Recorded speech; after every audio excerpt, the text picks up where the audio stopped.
Bonjour à tous, on commence ce tour de la presse sportive par l'Europa League dont on connaît le dernier carré depuis hier soir. On y retrouvera notamment Francfort qui s'est imposé 2-0 contre Benfica et a donc validé son billet pour les demi-finales. Mais ce matin, la pilule a du mal à passer au Portugal. Pour record, il manquait tout simplement la VAR pour que ce match se déroule équitablement. Le premier but des Allemands est en effet entaché d'un hors-jeu, mais l'assistance vidéo n'étant pas présente en Europa League, les arbitres n'ont pu le voir. L'arbitre met les aigles en dehors de l'Europe pour le Correo des Mania qui ne s'embarrasse pas.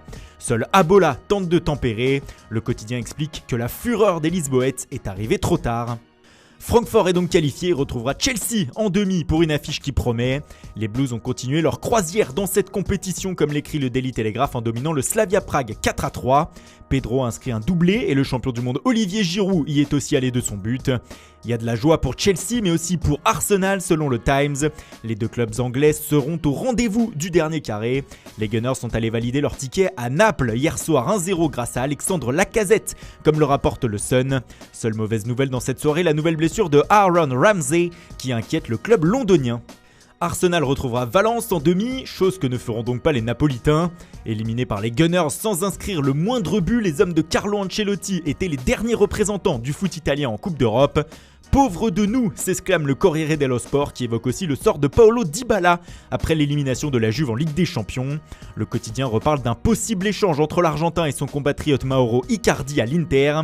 Mais selon le média, Dybala ne serait pas forcément d'accord. Il privilégierait un départ à l'étranger ou alors de rester au sein de la vieille dame. C'est ce qu'écrit aussi la Gazzetta dello Sport qui souligne que malgré une saison horrible, la Joya aimerait rester. Tout au Sport de son côté affiche déjà Icardi et Dybala sous le maillot de la Juve et de l'Inter et titre une affaire pour deux, comme si cet échange pouvait arranger toutes les parties. Autre rumeur transfert, elle nous vient d'Espagne. Selon AS, le club allemand de Francfort et le Real Madrid seraient tout proches d'un accord pour le transfert de l'attaquant serbe Luka Jovic. Le demi-finaliste de la Ligue Europa a levé hier l'option d'achat de 6 millions d'euros du buteur qui appartenait à Benfica. Le joueur leur appartient et pourrait offrir une superbe plus-value aux Allemands. On parle d'une somme de 60 millions d'euros. AS évoque aussi sur sa une l'avenir de Cristiano Ronaldo. Arrivé à la Juventus l'été dernier, le Portugais saurait déjà quand il mettra un terme à son aventure avec la vieille dame. C'est la Repubblica qui dévoile cette information. À en croire le journal italien, CR7 partira de la Juve en 2020. La saison prochaine pourrait donc être la dernière du quintuple ballon d'or du côté de Turin.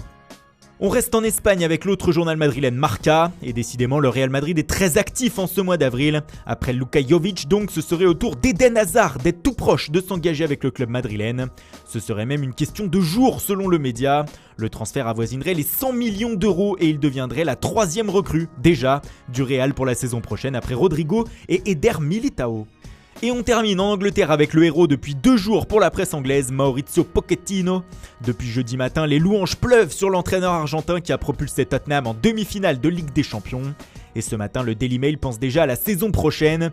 Selon le tabloïd, les Spurs et son coach pourraient disposer d'une enveloppe de 150 millions de livres, soit 173 millions d'euros sur le prochain mercato, afin de renforcer l'équipe.